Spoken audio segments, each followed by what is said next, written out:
pengaruh psikologisnya terhadap anak muda.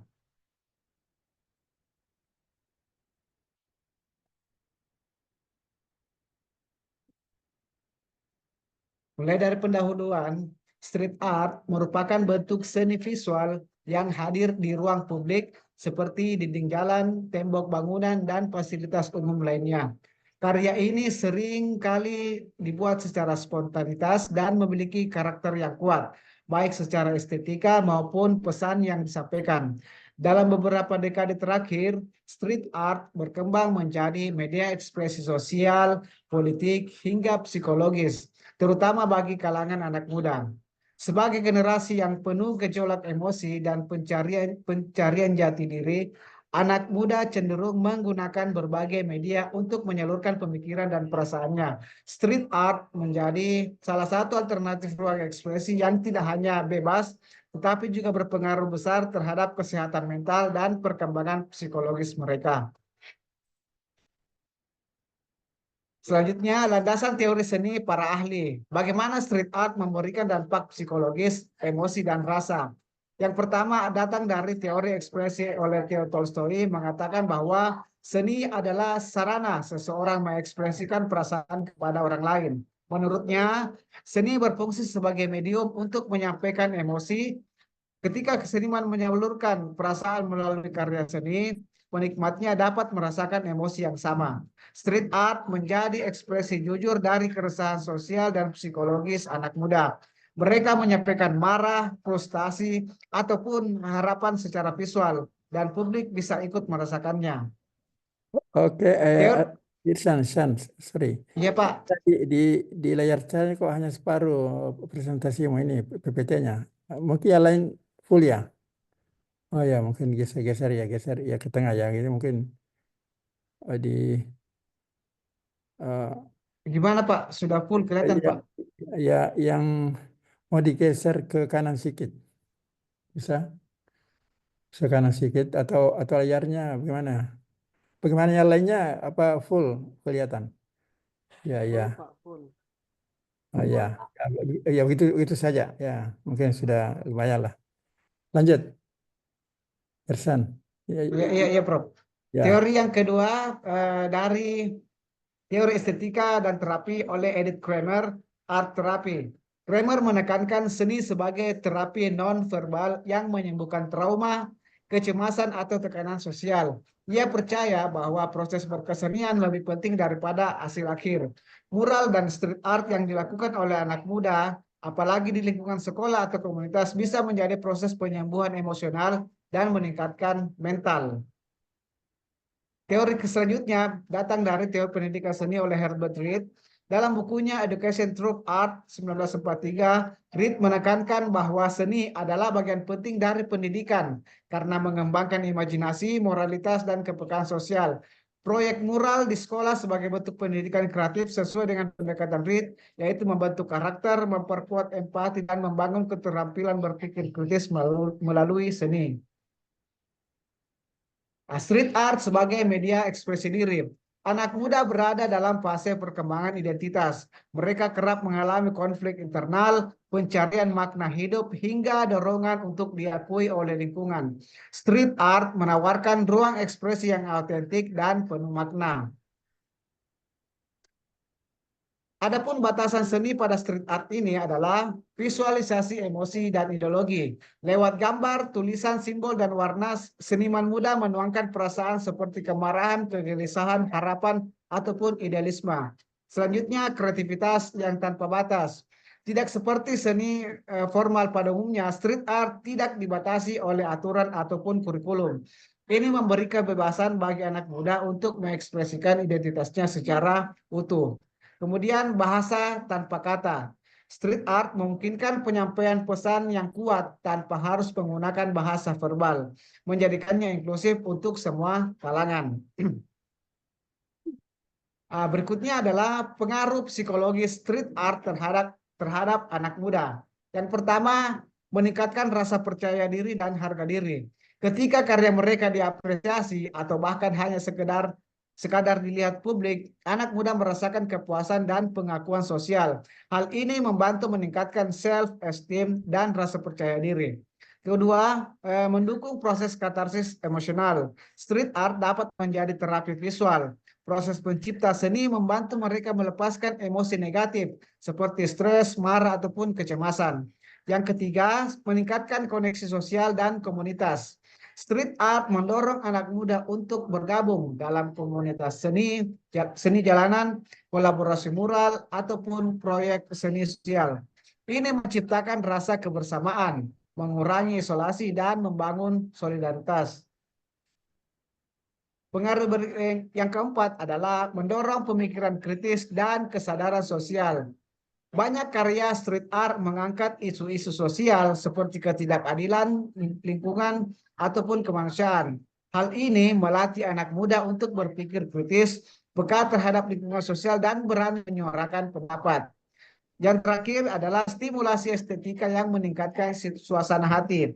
Paparan terhadap warna, bentuk, dan visual yang menarik secara estetis dapat merangsang bagian otak yang berkaitan dengan emosi positif.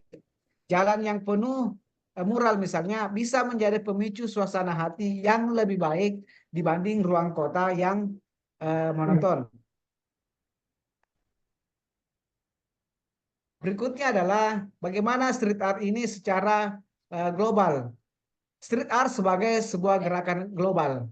Seiring berkembangnya teknologi digital, khususnya internet dan media sosial sejak dekade 90-an, street art tidak lagi bersifat lokal atau terbatas pada kota tertentu. Karya-karya jalanan yang sebelumnya hanya dapat dinikmati secara langsung di lokasi fisik, kini dapat disebarluaskan dan diapresiasi oleh audiens global melalui platform seperti Flickr, Tumblr, Instagram, dan YouTube. Internet membuka ruang baru bagi para seniman jalanan untuk membangun identitas artistik global dan membentuk jejaring kolektif lintas negara. Kota-kota di dunia seperti Berlin, Paris, Sao Paulo, dan London menjadi titik pusat perkembangan street art modern. Setiap kota mengembangkan karakter visual dan ideologis masing-masing. Sementara street art di Indonesia bersifat lokalitas dan gerakan komunitas. Indonesia mengalami gelombang street art yang kuat sejak awal 2000-an, sejak awal tahun 2000-an, terutama di kota-kota seperti Yogyakarta, Bandung, dan Jakarta.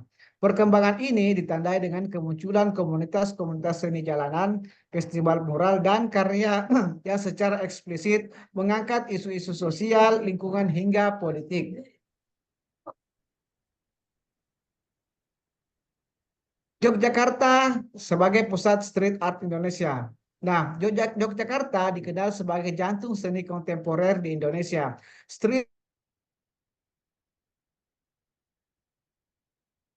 seni seperti isi Yogyakarta misalnya, komunitas kreatif dan masyarakat yang terbuka terhadap ekspresi visual di ruang publik.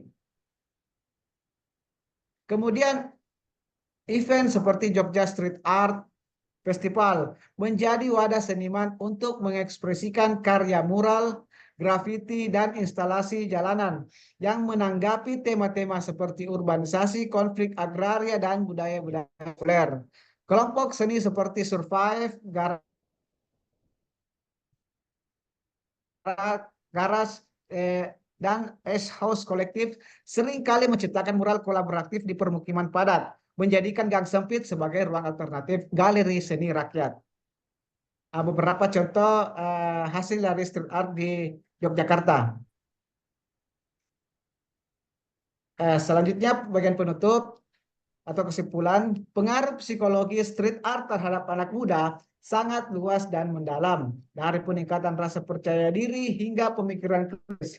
Seni jalanan berperan sebagai alat ekspresi diri yang kuat, sekaligus sarana terapi emosional.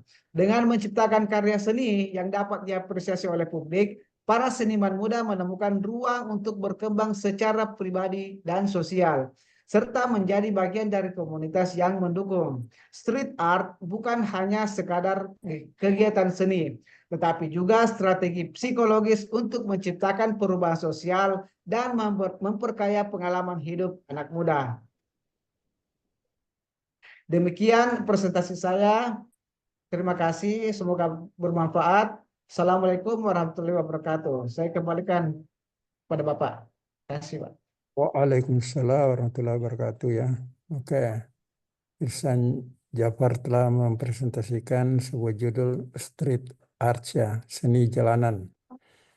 Karena memang ada juga dikatakan street art, ada juga fotografi street art ya, ada fotografi seni jalanan juga itu ada ya. Ini tadi disinggung masalah pembuatan mural di jalanan ya, di pinggir jalan lah. Oke, gimana mau dibahas ini atau mau dengarkan satu lagi dulu presentasi? Gimana para audiens?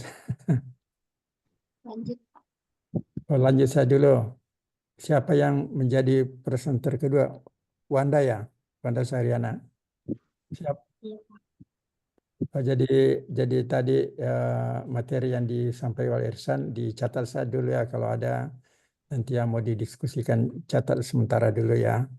Kita persiapkan presentasi atau presenter kedua yaitu Wanda Sariana. Ini dari Pendidikan Seni ya. Silakan lanjut di share PPT-nya.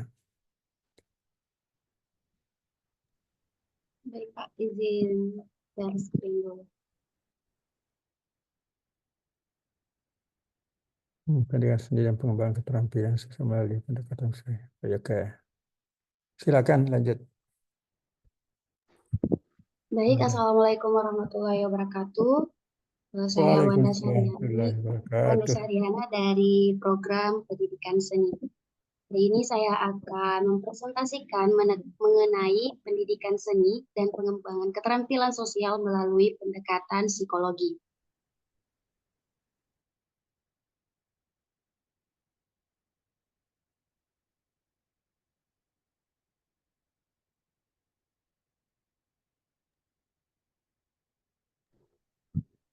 Baik, untuk pendahuluan sendiri, pendidikan seni dan pengembangan keterampilan sosial melalui pendekatan psikologi adalah suatu proses pembelajaran yang menggabungkan aktivitas seni seperti musik, tari, drama, dan seni rupa dengan menggunakan prinsip-prinsip psikologi untuk membantu peserta didik mengembangkan kemampuan berinteraksi secara positif dengan lingkungan sosialnya.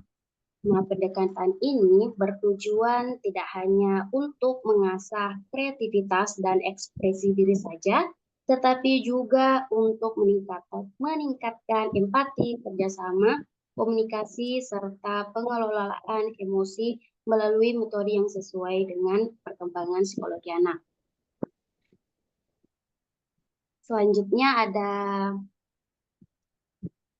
peran pendidikan seni dalam pengembangan keterampilan sosial. Pendidikan seni tidak hanya sebagai media ekspresi kreatif, tetapi juga sebagai sarana penting dalam mengembangkan keterampilan sosial siswa. Nah, di sini seni juga mengajarkan empati dan penghargaan terhadap perspektif orang lain seperti anak-anak diajak untuk memberikan dan menerima kritik membangun terhadap karya temannya. Nah, yang melatih mereka untuk menghargai perbedaan dan pengembangan komunikasi yang sehat. Next.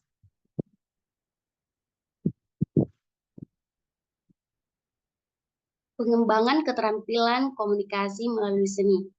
Dalam pendidikan seni, siswa tidak hanya mengekspresikan diri secara visual atau performatif, tetapi juga diajak menjelaskan ide dan inspirasi karya mereka. Hal ini melatih kemampuan verbal dan kemampuan untuk mendengarkan, yang penting untuk komunikasi interpersonal dan pengembangan sosial. Kemudian pendidikan seni dan pemahaman emosi. Aktivitas seni membantu anak mulai dari usia dini mengenali dan memahami berbagai emosi, baik dalam diri sendiri maupun orang lain. Nah, dengan demikian, seni ini berkontribusi pada pengembangan kecerdasan emosional yang merupakan bagian dari keterampilan sosial itu sendiri. Next.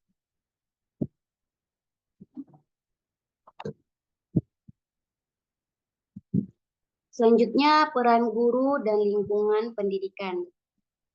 Guru berperan penting dalam menciptakan lingkungan belajar yang inklusif dan suportif, memberikan contoh perilaku sosial positif, serta mengajarkan nilai-nilai seperti rasa hormat, tanggung jawab, dan empati. Lingkungan yang kondusif memudahkan siswa mengembangkan keterampilan sosial secara optimal. Next.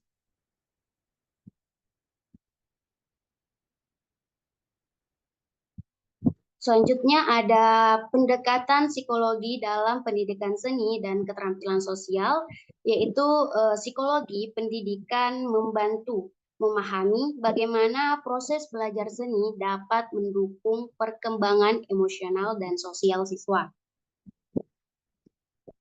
Pendekatan psikologis menekankan pentingnya integrasi aspek emosional dan sosial dalam pembelajaran seni agar lebih efektif dalam mengembangkan keterampilan sosial siswa.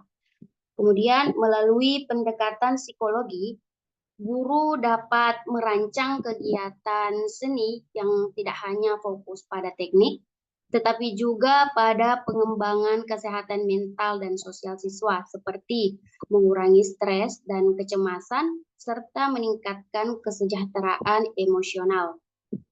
Kemudian psikologi juga mengajarkan metode pengembangan keterampilan sosial seperti permainan peran, diskusi, dan kerja kelompok yang dapat diintegrasikan dalam pembelajaran seni untuk meningkatkan kemampuan dalam komunikasi, kerjasama, dan penyelesaian konflik. Next.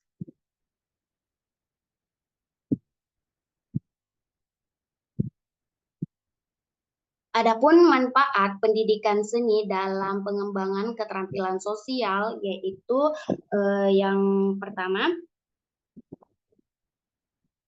mengurangi stres dan kecemasan siswa melalui ekspresi diri dalam seni, sehingga siswa lebih siap berinteraksi sosial dengan percaya diri dan positif.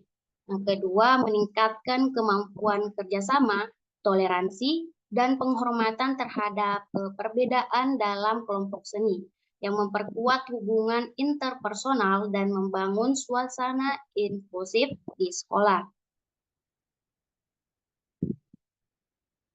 Selanjutnya yang ketiga, mengembangkan kemampuan negosiasi dan pengelolaan konflik yang sehat melalui aktivitas seni seperti tari dan drama yang sangat penting dalam kehidupan sehari-hari, kehidupan sosial sehari-hari siswa.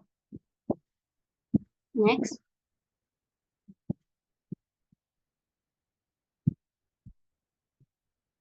Selanjutnya, adapun tantangan dan implikasi praktis.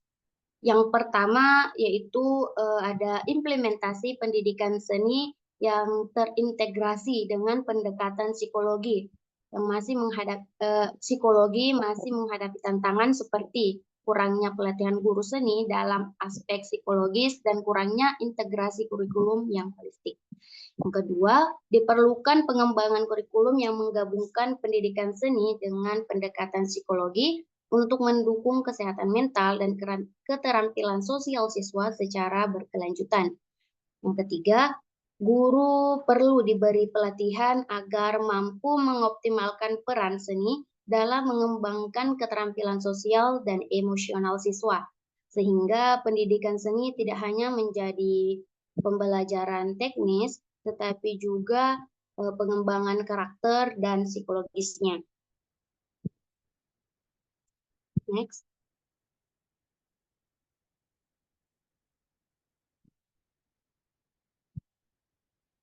Adapun contoh penerapan seni yang diintegrasikan dengan pengembangan keterampilan sosial melalui pendekatan psikologi, yaitu ada contoh yang pertama mengenai proyek seni kolaboratif dengan fokus pada empati.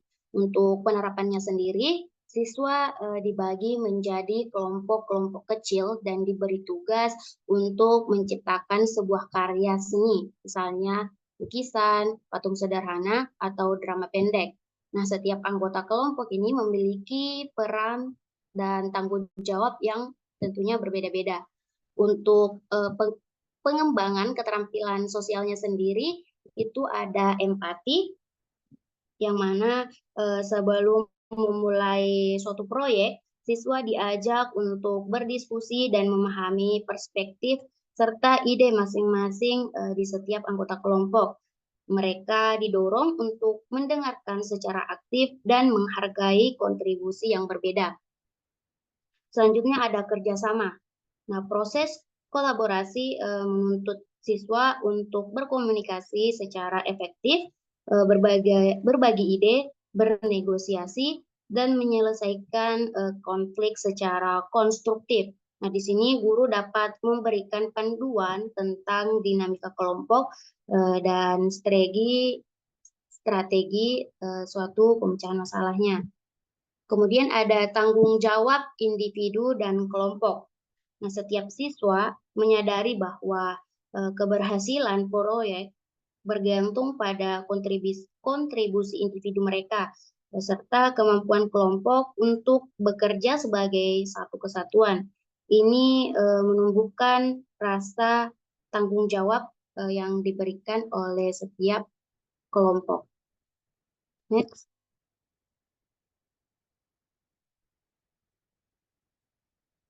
Untuk contoh yang kedua yaitu ada analisis karya seni dengan fokus pada konteks sosial dan emosionalnya.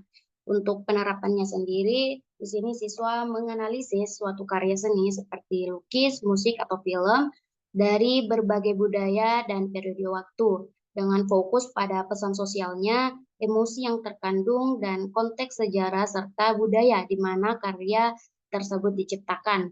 Untuk pengembangan keterampilan sosialnya yaitu ada pemahaman lintas budaya, yang mana karya seni berbagai budaya membantu siswa mengembangkan pemahaman dan penghargaan terhadap perbedaan budaya, nilai-nilai, dan perspektif yang berbeda. Kemudian ada interpretasi emosi dan konteks. Siswa belajar untuk mengidentifikasi dan menginterpretasikan emosi yang diekspresikan dalam karya seni, serta memahami bagaimana konteks sosial dan budaya dapat memengaruhi ekspresi emosinya. Kemudian ada berpikir kritis dan diskusi. Proses analisis dan diskusi tentang makna sosial dan emosional dalam karya seni ini mendorong siswa untuk mengembangkan kemampuan berpikir kritisnya, menyampaikan pendapat mereka dengan jelas, dan menghargai sudut pandang orang lain. Next.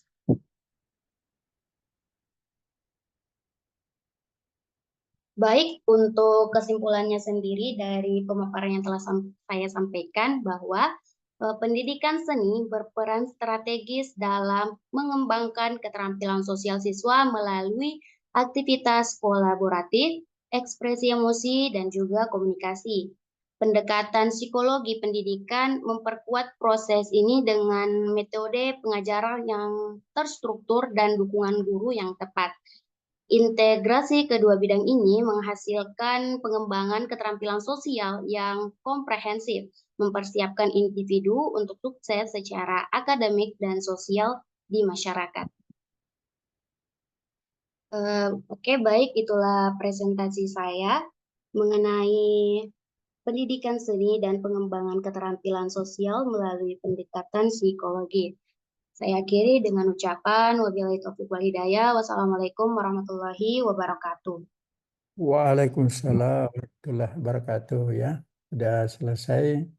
Wanda Syahriana tadi memberi topik ya, kaitannya seni, pendidikan seni dengan keterampilan sosial ya, nggak salah tadi. Memang itu tadi dibahas bagaimana pendidikan seni menjalin sebuah kerjasama gitu ya, tadi itu untuk keterampilan sosial. Seperti tadi ada kaitannya dengan yang dipaparkan oleh Irsan Jafar ya. Kalau orang bikin mural itu bagus kalau dijadikan sebuah proyek kerjasama gitu ya, bukan saya sendiri. Jadi masih terkait dengan apa namanya presentasi dari San Jafar, karena ini juga keterampilan sosial tentu menyangkut bagaimana bekerja sama dengan teman, bagaimana kita empati ya, empati itu bisa merasakan orang lain. Biasa itu kalau sudah memiliki rasa empati itu ya bisa meningkat menjadi simpati gitu. Oke ya, bagaimana ini mau lanjut satu lagi atau gimana? Kita lanjut tuntaskan ya. Masih ada satu lagi. Siapa? Gracesika. Gracesika ya, Gracesika Datu Mangontan. Siap ya? Ya, siap. Mana Gracesika? Oh siap. Oke. Siap. Oke, kita persilakan Gracesika Datu Mangontan, silakan. Izin share screen. Oke, silakan.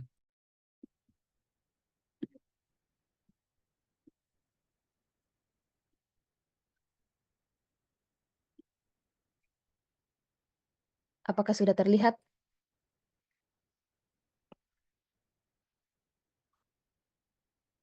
Ya, Kak.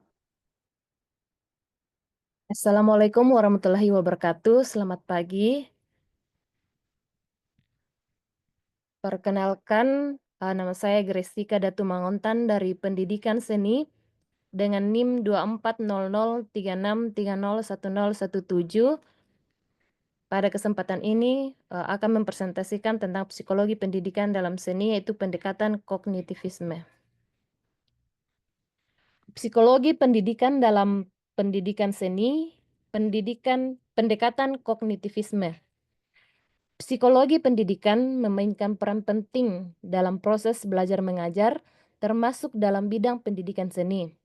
Salah satu pendekatan yang relevan adalah pendekatan kognitivisme yang menekankan proses mental internal siswa dalam memahami dan mengolah informasi. Dalam konteks ini, pendekatan ini berperan dalam membantu siswa mengembangkan kemampuan berpikir, menginterpretasikan karya, dan menciptakan inovasi melalui proses kognitif. Guru di sini berperan sebagai fasilitator yang menuntun siswa dalam proses berpikir tersebut.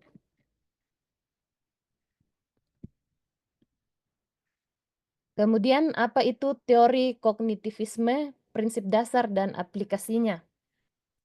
Jadi teori kognitivisme berakar dari pemikiran para psikolog seperti Jean Piaget, Jerome Bruner, dan Robert Gagne.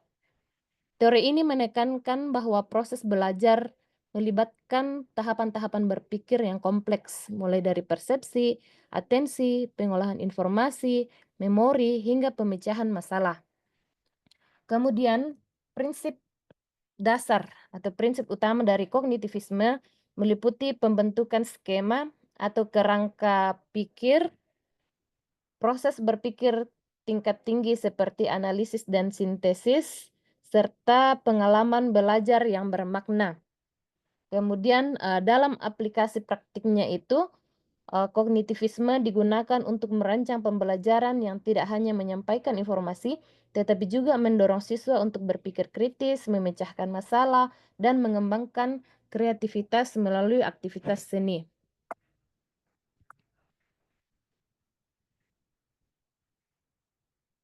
Kemudian persepsi dan atensi dalam seni. Nah, bagaimana siswa melihat dan memproses karya seni itu? Yang pertama itu persepsi visual, yaitu kemampuan siswa dalam memahami bentuk, warna, tekstur, dan komposisi karya seni. Jadi persepsi visual ini adalah kemampuan dasar dalam seni, di mana siswa mengamati dan menginterpretasi elemen visual seperti warna, bentuk, tekstur, dan komposisi karya seni. Nah, melalui persepsi ini, mereka mulai memahami struktur dan makna dalam karya seni. Jadi persepsi membantu membangun koneksi awal antara stimulus visual dengan kemampuan kognitif yang lebih kompleks. Kemudian yang kedua itu atensi selektif. Nah, fokus siswa pada elemen tertentu dalam karya seni yang menarik perhatian mereka. Jadi atensi selektif di sini berperan penting dalam memilih informasi mana yang diproses lebih lanjut oleh otak. Nah, dalam seni, siswa mungkin lebih tertarik pada elemen tertentu yang mencerminkan pengalaman pribadi atau nilai estetika tertentu. Kemudian yang ketiga, proses siswa dalam memberi makna dan menghubungkan pengalaman pribadi dengan karya seni.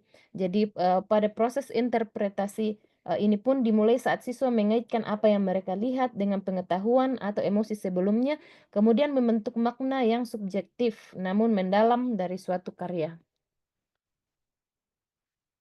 Yang berikutnya memori dan belajar. Nah, bagaimana mengingat teknik dan konsep seni? Jadi ada 3, yaitu ada memori jangka pendek, memori jangka panjang, dan memori prosedural.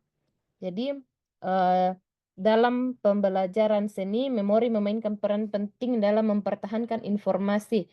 Nah, memori jangka pendek itu menyimpan informasi sementara dalam proses belajar seni. Jadi memori jangka pendek ini digunakan saat siswa menerima instruksi atau melakukan pengamatan langsung pada karya seni. Nah, informasi ini bersifat sementara namun penting sebagai dasar proses belajar lebih lanjut. Kemudian yang kedua, memori jangka panjang.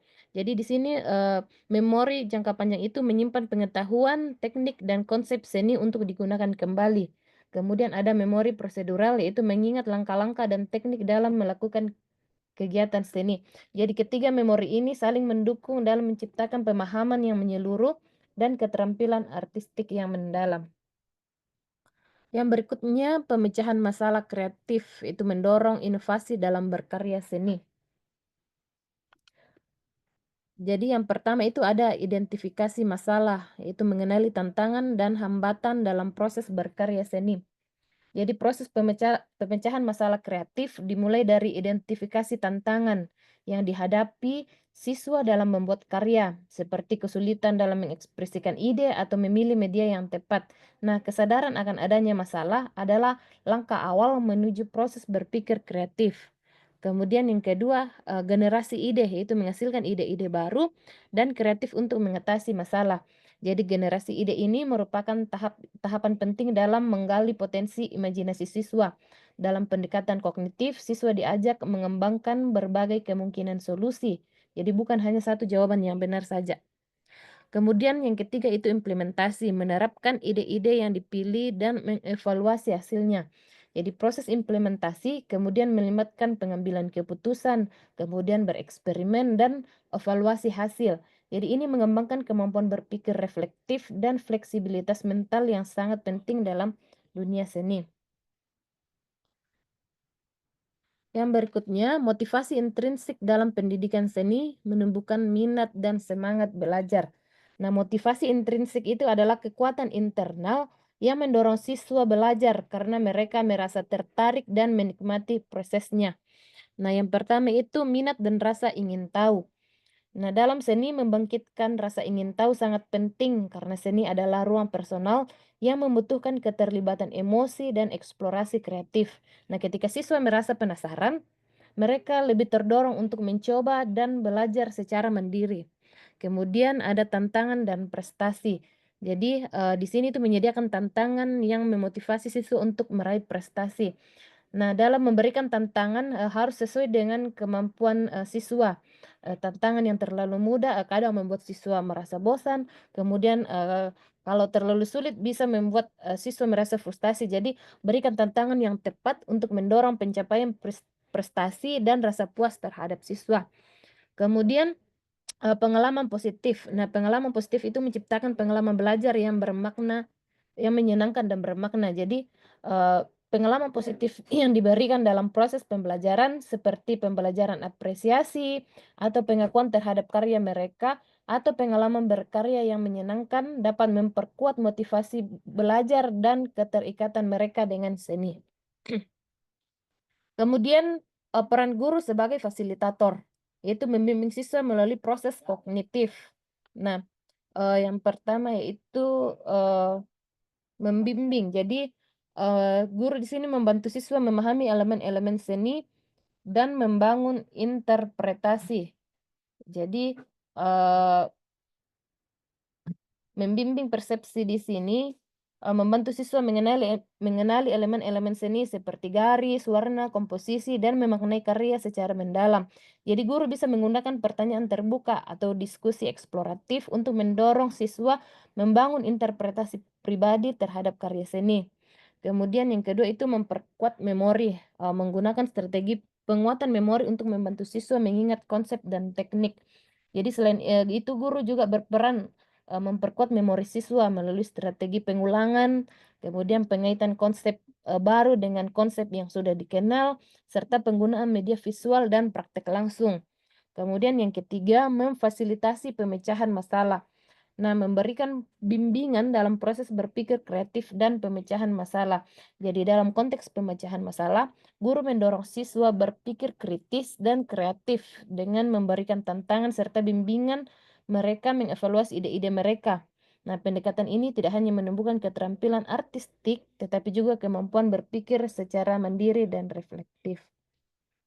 Adapun strategi pembelajaran seni berbasis kognitif. Nah, contoh praktisnya di kelas itu yang pertama itu pembelajaran berbasis siswa diajak untuk memecahkan masalah seni melalui proses kreatif. Jadi strategi pembelajaran berbasis kognitif berupaya menjadikan siswa sebagai pelaku yang aktif dalam proses pembelajaran. Nah, salah satunya adalah pembelajaran berbasis masalah. Nah, di mana siswa diajak untuk menghadapi situasi seni yang menantang dan mencari solusi kreatif melalui eksplorasi. Nah, ini mendorong pemahaman yang lebih mendalam karena siswa memproses informasi secara aktif, bukan sekedar menerima secara pasif. Nah, kemudian yang kedua itu pembelajaran berbasis siswa mengerjakan proyek seni yang menantang mereka untuk menerapkan pengetahuan dan keterampilan. Jadi pembelajaran berbasis proyek ini menantang siswa untuk menciptakan karya seni yang kompleks dengan menggunakan berbagai teknik dan konsep yang telah mereka pelajari. Nah, proyek ini tidak hanya menilai hasil akhirnya saja, tetapi proses berpikir dan pemecahan masalah yang terjadi selama dalam pengerjaannya. Kemudian yang ketiga itu diskusi dan refleksi. Nah, memfasilitasi diskusi dan refleksi untuk memperdalam pemahaman tentang karya seni. Nah, diskusi dan refleksi kemudian digunakan untuk meninjau proses, kemudian memperkuat pemahaman dan memberi ruang bagi siswa untuk mengekspresikan ide serta menilai karya mereka sendiri maupun teman-temannya secara konstruktif. Yang berikutnya, evaluasi pembelajaran kognitif dalam seni, yaitu mengukur pemahaman dan keterampilan. Nah, yang pertama itu kinerja. Jadi kinerja di sini mengevaluasi kemampuan siswa dalam melakukan tugas seni. Jadi evaluasi pendekatan kognitif tidak hanya fokus pada hasil akhir, tetapi juga pada proses berpikir dan pemahaman yang mendalam. Jadi evaluasi kinerja mengamati kemampuan siswa dalam mengaplikasikan teknik dan menciptakan karya seni. Jadi ini bisa dilihat dari keahlian, kemudian keahlian teknisnya dan kesesuaian karya dengan tema atau tujuan pembelajaran. Kemudian yang kedua itu pemahaman konseptual, evaluasi pengetahuan siswa tentang teori dan konsep seni. Jadi pemahaman konseptual di sini mengacu pada sejauh mana siswa menguasai teori seni, sejarah, serta prinsip estetika yang menjadi dasar penciptaan karya. Kemudian yang ketiga itu kreativitas, yaitu evaluasi kemampuan siswa dalam menghasilkan ide-ide yang orisinal. Jadi kreativitas dievaluasi dengan melihat orisinalitas gagasan dan inovasi yang ditampilkan dalam karya. Jadi fokus utamanya bagaimana siswa mampu menggabungkan berbagai elemen untuk menciptakan sesuatu yang baru dan bermakna. Kesimpulan mengintegrasikan psikologi kognitif untuk pendidikan seni yang efektif. Jadi psikologi kognitif memberikan kerangka kerja yang berharga untuk memahami proses seni dengan memahami bagaimana siswa memproses informasi dan mengembangkan strategi pembelajaran yang sesuai. Pendidikan seni menjadi lebih efektif, mendorong kreativitas dan membina minat siswa terhadap seni. Baik, sekian presentasi dari saya, lebih kurangnya terima kasih.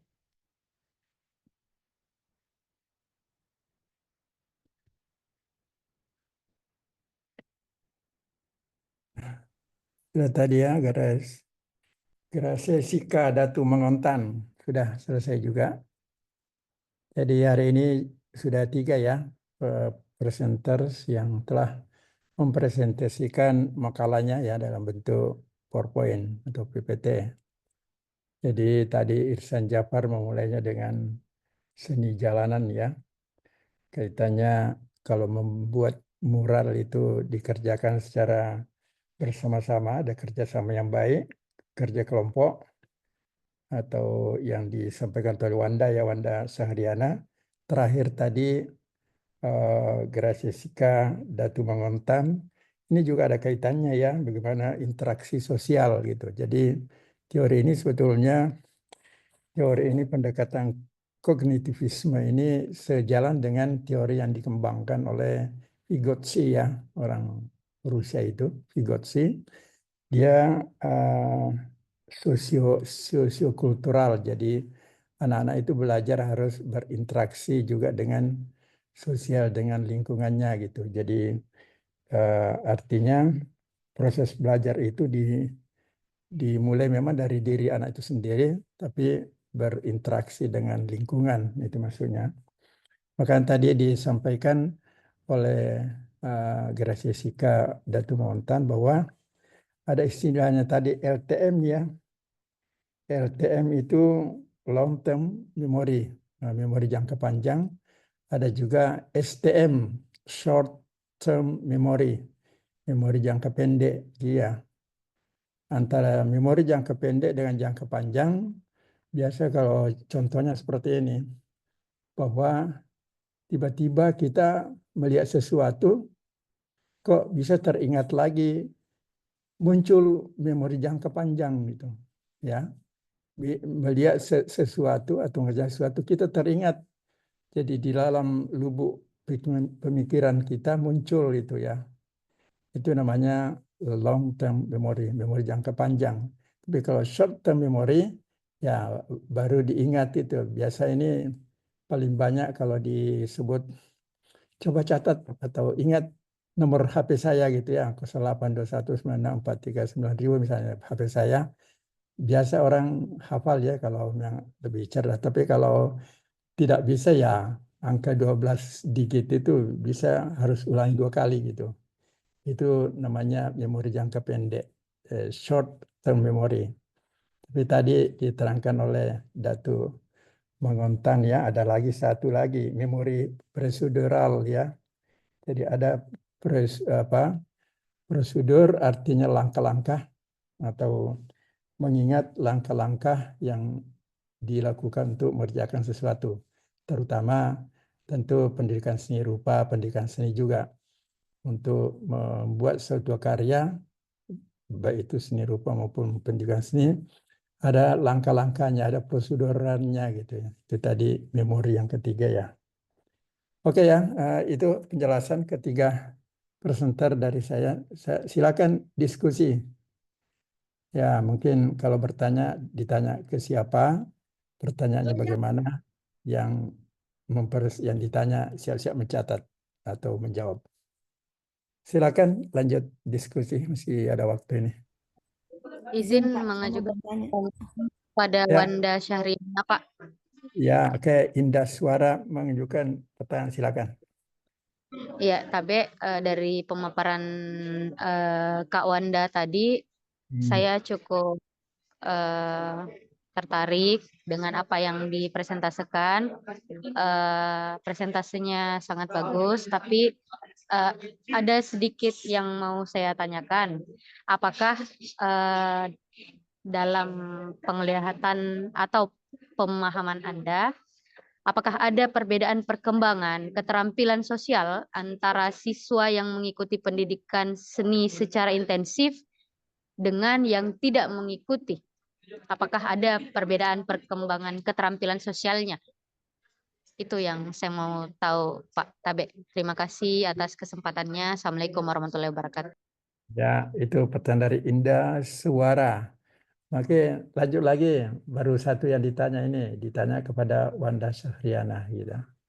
Izin Oke, Pak, silakan. mau bertanya. Pak. Ya, silakan. Ini dari Nurwani ya, Alwi. Nurwani Alwi, enggak salah, sudah presentasi juga minggu lalu ya? Sudah Pak. Oh ya, oke. aman lah. Baik Pak, saya Nurwani Ali. Saya ingin bertanya kepada Pak Andi, Pak Ihsan ya, Ihsan Jafar.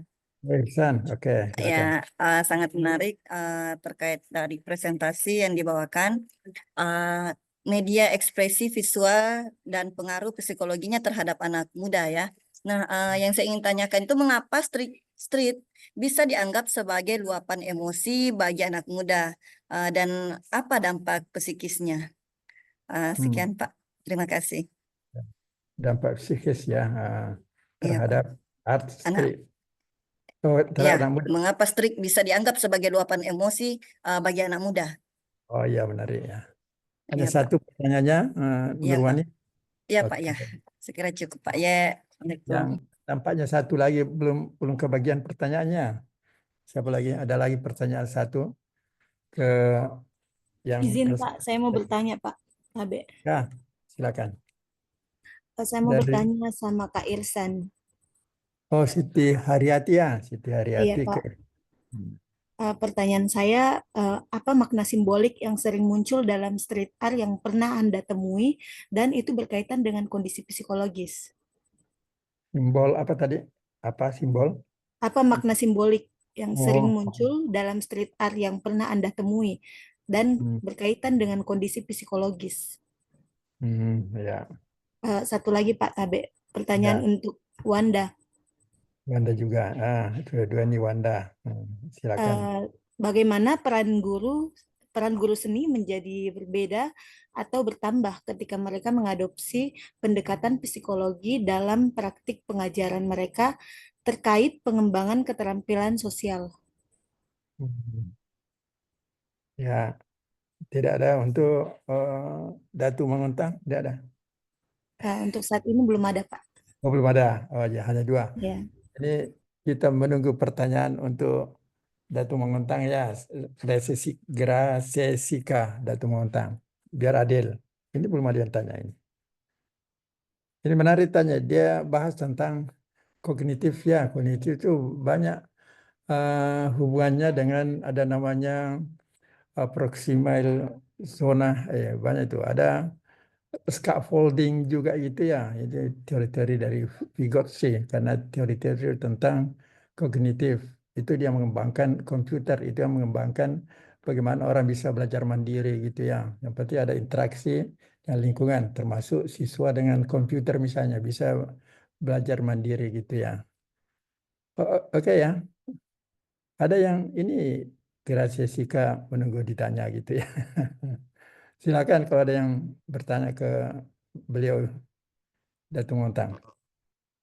Atau betul-betul sudah dipahami ya yang dimaksud tadi presentasinya, kalau memang sudah ya tidak ada pertanyaan buat beliau itu. Silakan yang ditanya saja menjawab dulu. Mungkin nanti perkembangannya ada nanti ya. Setelah ada jawaban dari kedua presenter ini, dari Ihsan Jafar dengan Wanda Sarian. Silakan lanjut. Baik Pak, saya izin menjawab dulu dari pertanyaan Kak Indah. Tadi itu pertanyaannya, apakah ada perbedaan perkembangan keterampilan sosial antara siswa yang mengikuti pendidikan seni secara intensif dengan yang tidak. Jadi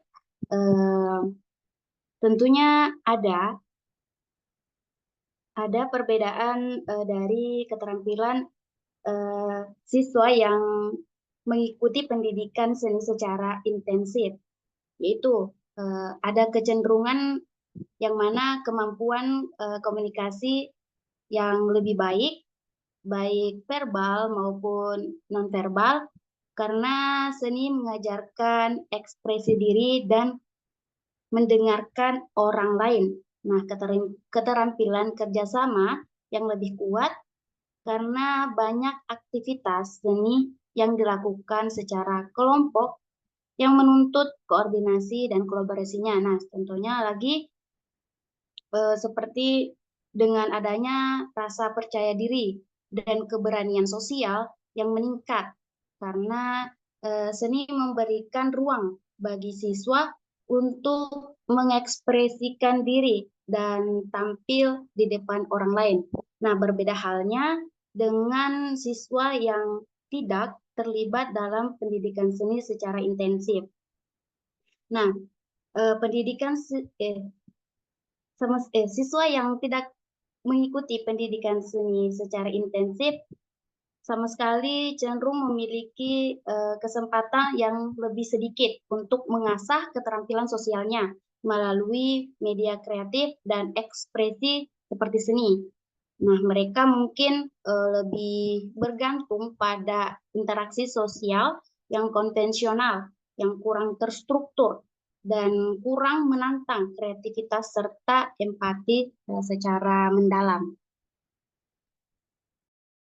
Baik, itu jawaban saya dari pertanyaan Kak Indah. Baik, terima kasih atas jawaban.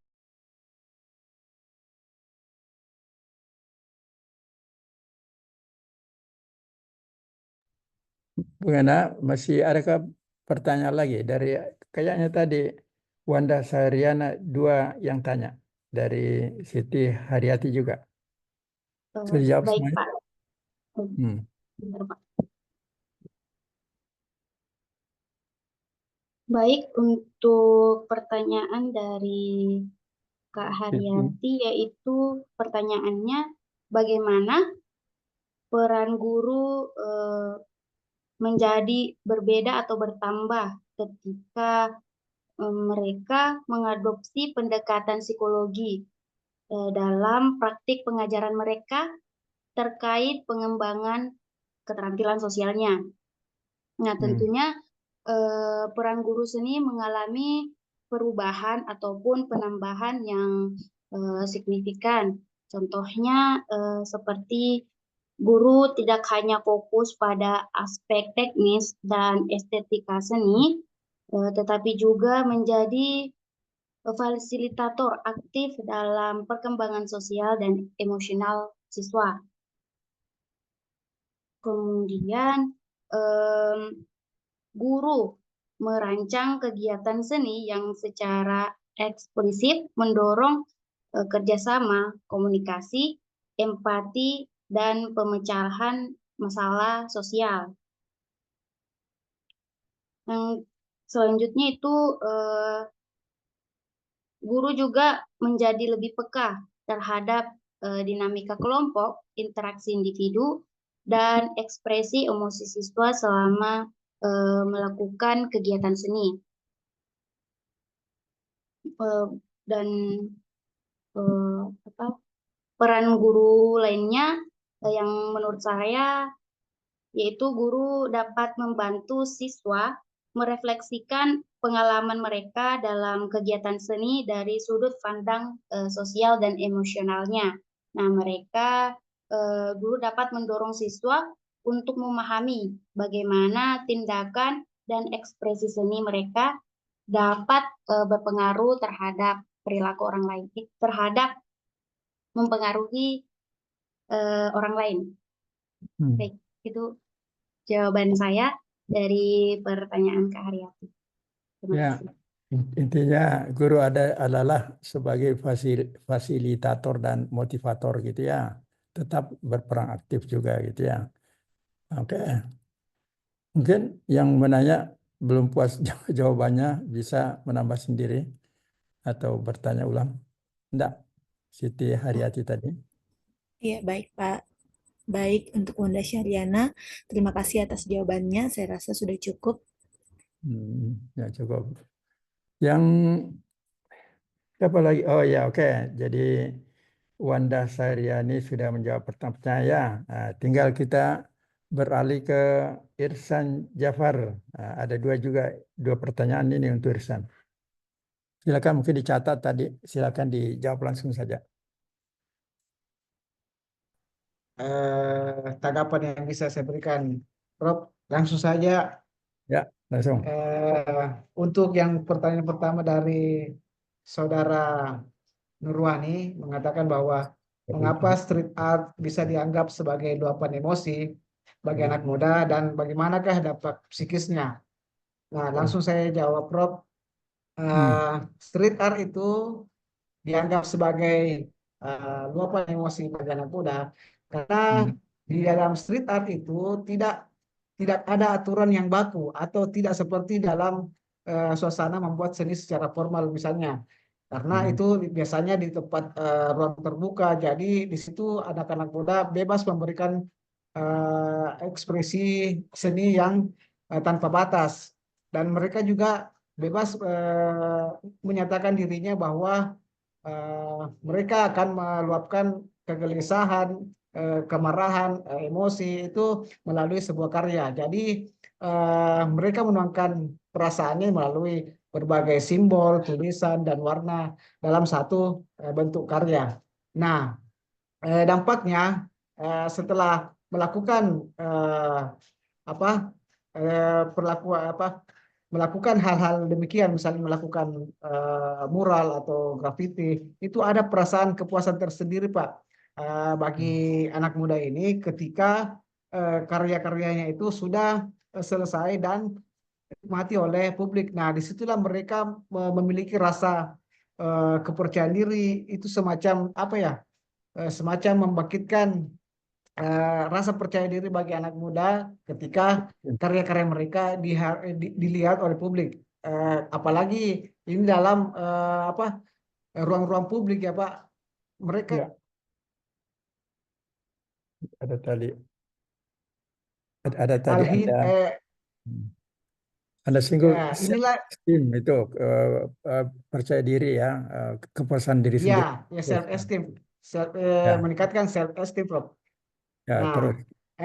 dari pengakuan sosial inilah yang memberikan semacam kepercayaan diri yang bagus bagi mental anak muda yang melakukan street art ini.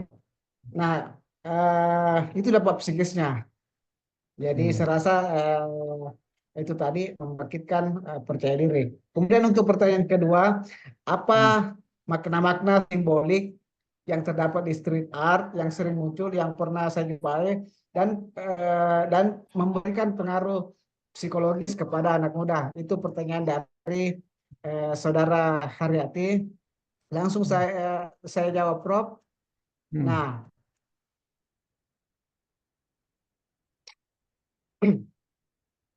ini maksudnya makna-makna simbolik yang bisa saya tangkap. Saya pernah bukan sering menjumpai dalam street art itu, mural atau graffiti dalam bentuk seperti itu. Sering kita menjumpai simbol-simbol, misalnya matahari terbit, ada pelangi, ada pohon yang tumbuh, kemudian ada burung terbang.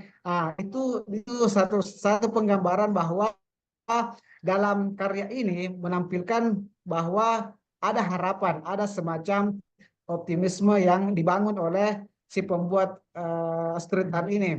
Ini mencerminkan bahwa semacam motivasi dengan melihat hal-hal yang positif ke depannya. Nah, itu. Jadi maknanya mungkin itu bisa sebagai harapan atau optimisme. Misalnya lagi ada kita lihat street art yang berupa simbol-simbol, misalnya tangan mengepal atau rantai-rantai putus, atau misalnya potret-potret pejuang. Nah, itu mungkin bisa dimaknai sebagai apa ya, suara kritik sosial atau perjuangan melawan berbagai ketidakadilan yang ada saat ini. Jadi bagi anak muda untuk memperkuat kesadaran kritis itu melalui simbol-simbol semacamnya. Banyak lagi simbol-simbol lain yang bisa kita jumpai. Misalnya ada yang bersifat etnik, atau misalnya ada bersifat kearifan lokal.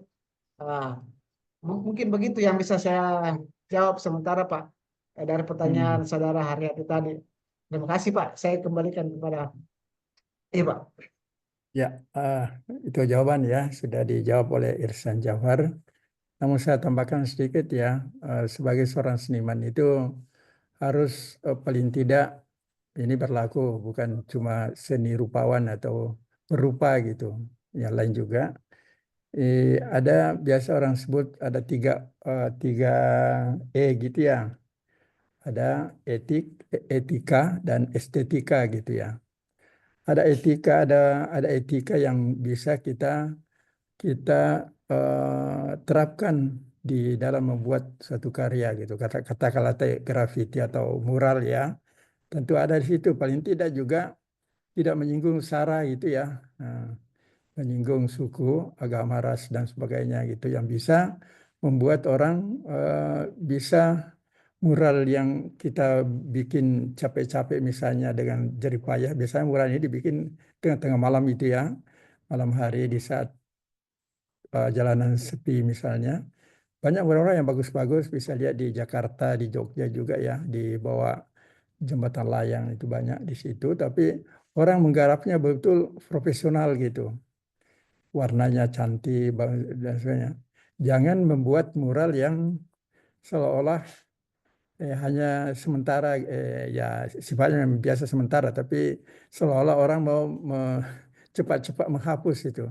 Yang mural yang bagus sih seolah-olah dibuat memang untuk jangka waktu lama di situ ya, karena bagus, desainnya bagus. Memang kalau di Jogja kan ya memang biasa itu anak-anak seni rupa ya dari isi Yogyakarta yang bikin begitu.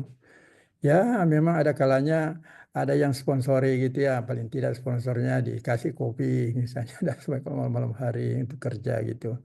Tapi itu tadi ada kepuasan tersendiri gitu. Tapi walaupun ada tadi self esteem, bisa mendapatkan kepuasan sendiri kalau sudah menyelesaikan dengan baik suatu mural misalnya atau karya, tentu harus juga memikirkan tadi ada hubungan sosial kita, yang manusia adalah makhluk sosial juga. Dan sampai ada yang merasa kurang enak itu ya. Nggak tahu tahun berapa dulu ada mural yang dibuat, mungkin ketersinggungan dari Presiden ke-7 ya, Jokowi ya. Makanya dijaga oleh di situ apa ya, oleh aparat. Nggak bisa disebarluaskan gitu. Itu seperti itulah. Ya, jadi itu tadi bahwa berkarya seni itu tetap ada etika untuk mencapai estetika gitu ya. Ada juga hukum-hukum atau norma-norma yang berlaku di suatu tempat itu ya. Kita harus mengadakan semacam small research ya, penelitian kecil lah, tanya di seorang yang simbol-simbol seperti ini apa tidak menyinggung perasaan dan sebagainya. Karena itu simbol juga seperti tadi ada mata simbol-simbol apa, ada simbol itu yang bisa memberikan semangat. Seperti kalau saya acungkan misalnya tangan kanan begini, mengapa ini simbol semangat kan? Nah, kalau biasa dulu waktu masa kampanye itu simbol jari 1, 2, 3 itu ada maknanya gitu ya, simbol ya, masa pemilihan presiden. Oke ya, jadi gitu. Jadi pada kesimpulannya bahwa ketiga presenter ini cukup bagus ya. Nah, hanya saya mencoba ingatkan kembali, nanti kan ujung-ujungnya ini pada akhir semester ada nanti semacam penilaian ya dari kami. Masuk kami itu entah apa, termasuk dari Prof. Abdullah Sindring, termasuk saya. Kalau dari saya itu tadi yang sudah dipresentasi, sudah beberapa orang presentasi. Dan ini berlaku umum ya, semuanya bikin makalahnya dulu, makalahnya nanti berbentuk diterapkan menjadi PPT ya, PowerPoint.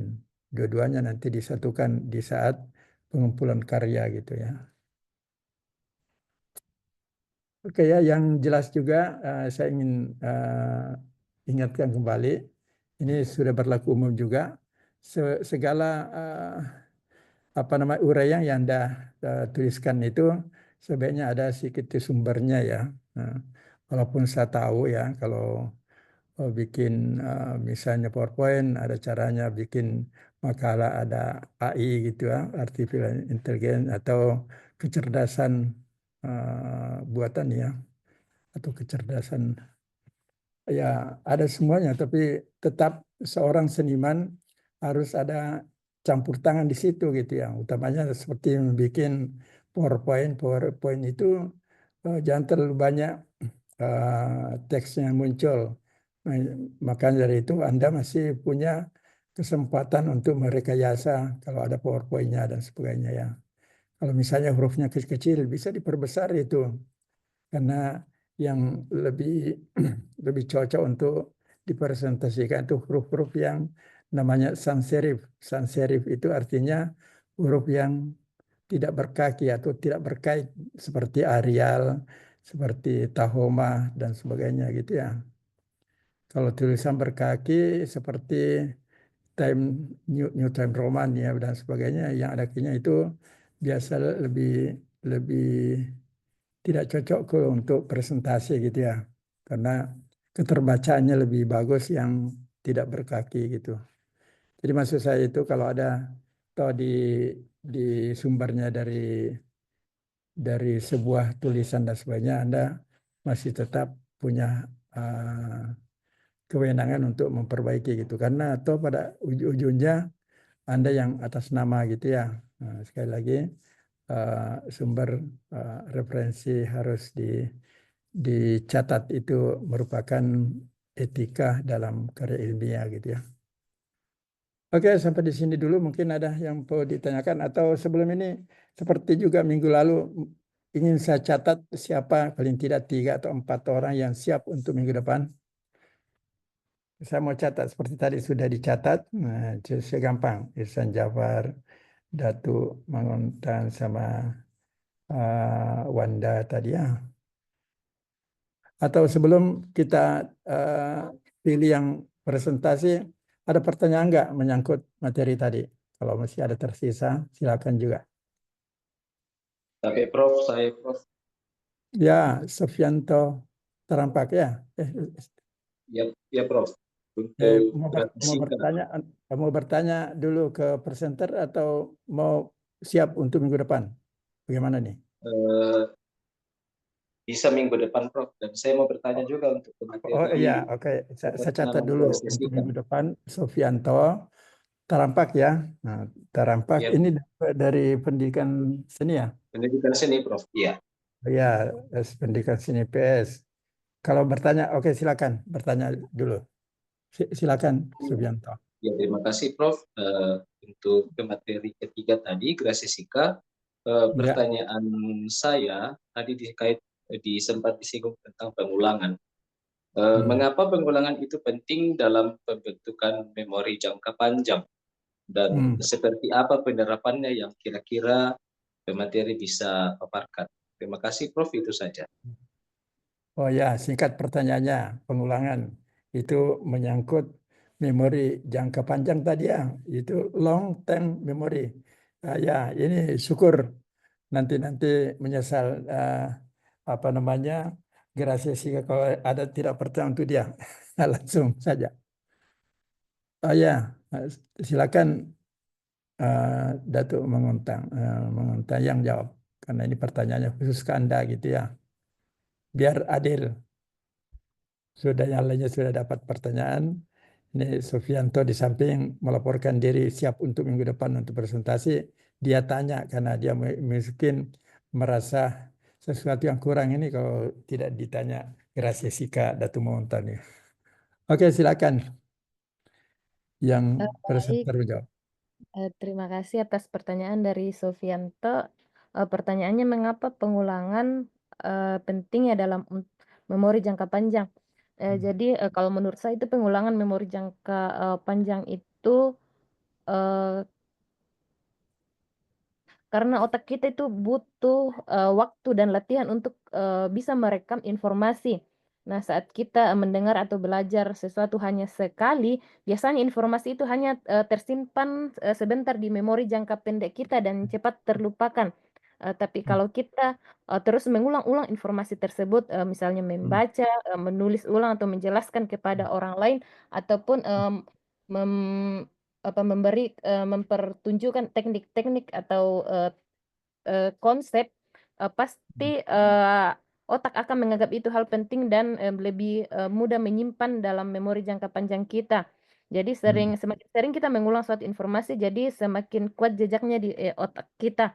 Nah, contohnya itu umpamanya jalan setapak di hutan itu, kalau umpamanya kita lewati terus-menerus itu pasti akan lebih mudah dilalui dibandingkan dengan sekali kita lihat jalan pasti jalannya akan tertutup. Seperti juga contohnya dalam tari, jika kita hanya mengajarkan tari itu hanya sekali itu pasti anak-anak akan cepat melupakan dibandingkan kalau kita melakukannya secara berulang-ulang. Jadi pasti itu akan lebih cepat tertanam di otak anak-anak kita. Terima kasih.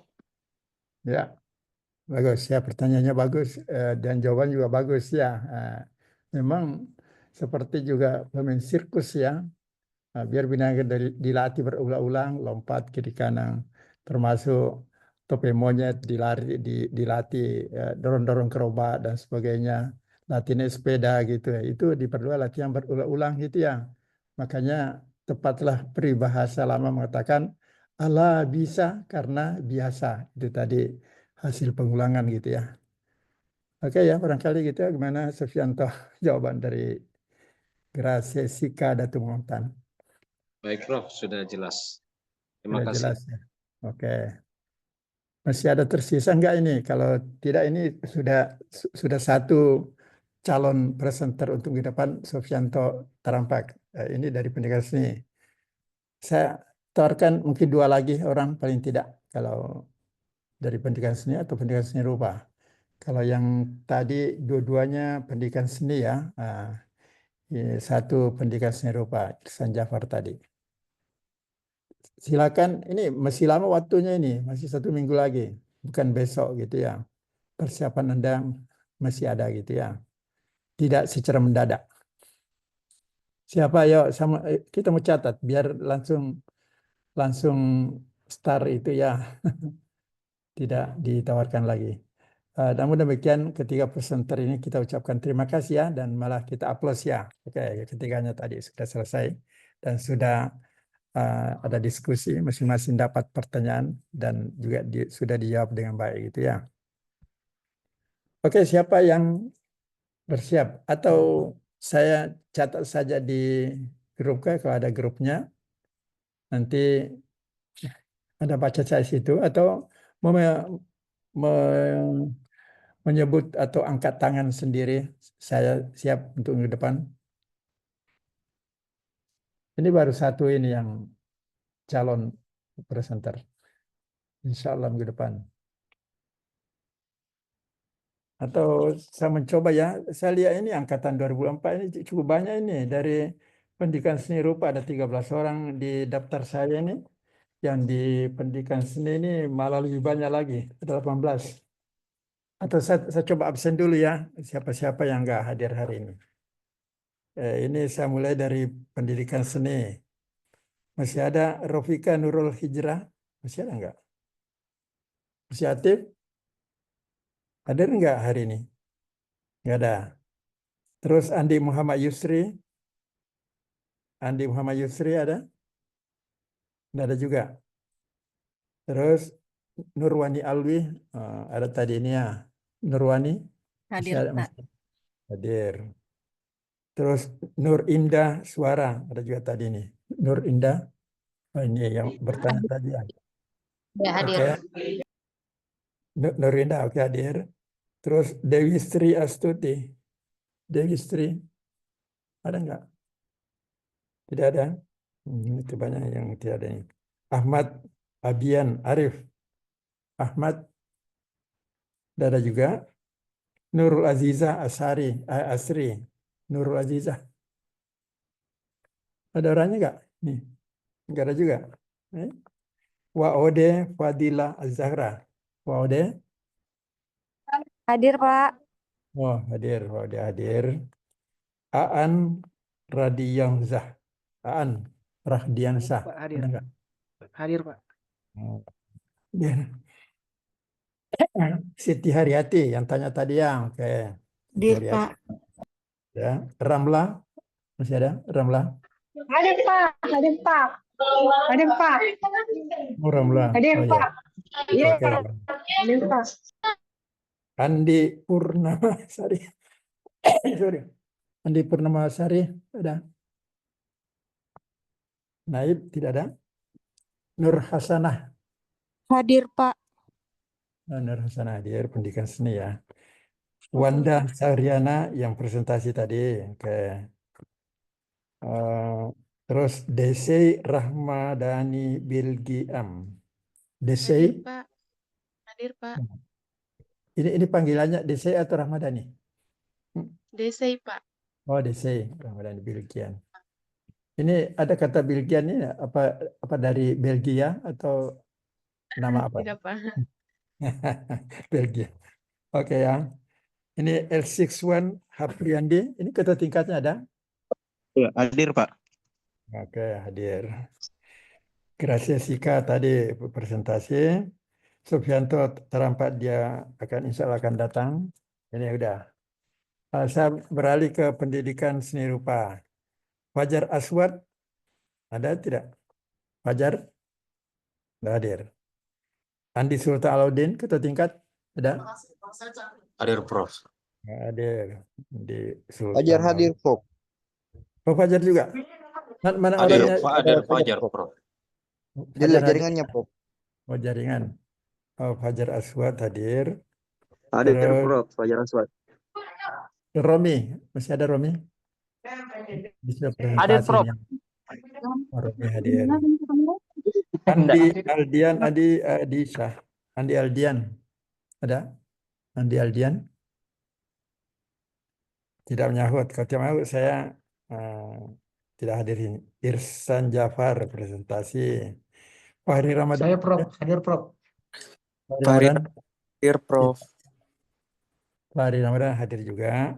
Nah, terus Nur Wahidatul Adawiyah S. Hadir, Nur Prof. Hadir, Prof. Ini kayak Nur Adawiyah apa sudah presentasi belum? Belum, Prof. Siap minggu depan ku catat ini. Siap-siap, Prof. Oh, Iya, insya Allah, siap. Prof. Ya, insya Allah. Lanjut, Ahmad Jabal. Hadir, Ahmad Jabal. Prof. Hadir, Prof. Apa mau presentasi juga minggu depan atau belum siap? Belum, Prof. Belum, oke. Saya tawarkan saya yang siap dulu. Muhammad Fadli Elmardi. Fadli Hadir, Elmardi. Prof. Apa Hadir, Prof. Fadli siap untuk ke depan? Untuk presentasi? Belum, Oke. Prof. Karena belum siapkan belum. PPT-nya, Prof.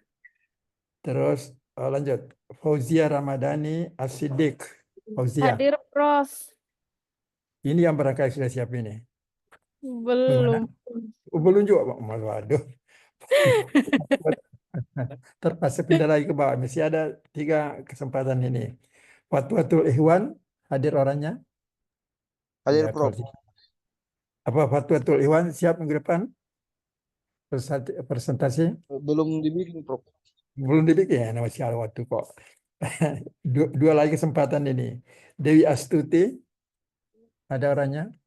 Seni rupa? Dewi Astuti?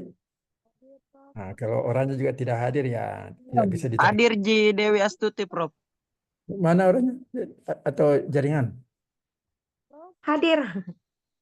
Dewi Astuti? Hadir. Atau mau ditunjuk akan datang presentasi Dewi Astuti? Belum, Prof. Belum. Oh, belum juga. Waduh. Terakhir ini. Oh, tidak. Apa dari ini Muhammad Dinul Haq? Ya, hadir, Prof. Hadir. Fotografer. Gimana Dinul? Kamu siap minggu depan? Diantang, Prof, sekarang. Diantang. Diantang. Bukan pertanyaan Ada pelantikan. Iya, pertanyaan saya Apa siap tadi, minggu depan kamu Oh. presentasi. Siap toh? Belum, Prof. Belum, Prof. Aduh, jadi baru 2 kita dapat ini, satu dari pendidikan serupa, satu dari pendidikan seni. Oke lah, anyway ya, saya berharap nanti semuanya siap ya. Tapi untuk hari ini baru 2 kita catat, yaitu dari Nur Wahidatul Adawiyah, kemudian Sofianto Terampak ya. Satu dari pendidikan seni, satu dari pendidikan seni rupa. Kalau nanti ada minggu depan siap disampaikan saja. Juga siap, Prof. Siapa yang siap? Waode. Iya. Waode kan Sabe, dari Prof. pendidikan seni ya, pendidikan seni Waode. Sabe, Prof. Kayaknya tadi saya kelewat absennya, Prof. Oh, absen Andi. Iya, jaringannya keluar masuk kepental saya, Prof. Andi Purnama ya, Purnamasari. Iya, Prof. dari pendidikan seni ya. Izin, Prof. Saya juga, Prof. Izin, Sebentar dulu. Prof. Saya juga, Prof. Ini ini Andi Purnamasari apa sudah presentasi atau enggak, belum ya? Belum, Prof. Belum. Oke. Kalau Tapi bisa minggu depan, Prof. oh, sudah siap minggu depan. Alhamdulillah. Ya, kita lihat nanti waktu ya. Disiapkan, Prof. Ya, masih ada Iya. waktu. Untuk saya siapa lagi? Dewi Sri Astuti, Prof. Dewi Sri Astuti dari Pendidikan Seni ya. Ya. Iya. Waktu di absen tadi tidak dengar atau gimana kah? Saya Keluar karena jaringan tadi, Prof. jaringan. Atau mau juga presentasi? Belum siap? Dewi Sri Insya Astuti. Ya mau juga. Oke ya, saya cari. Udah banyak bisa catat ini. Sudah 4 atau 5. Ya nanti kita lihat waktunya saja ya. Tapi yang jelas yang saya tulis awal itu yang duluan. Nanti dilihat waktu. Kalau yang belakangan menyanggupi siap, nanti juga kita lihat waktunya yang untuk minggu depan. Saya kira untuk hari ini ya, saya kira tidak ada lagi pertanyaan. Kita akhiri sampai di sini saja dulu ya. Insya Allah mudah-mudahan minggu depan tidak ada waktu kita semua dalam keadaan sehat walafiat, kita bisa bertemu kembali insya Allah dalam mata kuliah kita yaitu psikologi pendidikan ya. Jadi mari kita sama-sama membaca hamdalah sebagai tanda kesyukuran. Alhamdulillahirabbil alamin. Alhamdulillahirabbil alamin. Ya, sekian. Kalau ada kata yang salah, mohon maaf. Wassalamualaikum warahmatullahi wabarakatuh. Waalaikumsalam warahmatullahi wabarakatuh. Terima kasih, Prof.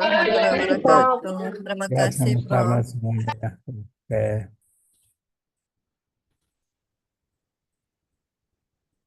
Terima kasih juga ke yang bikin ini Zoom ya. Assalamualaikum warahmatullahi wabarakatuh.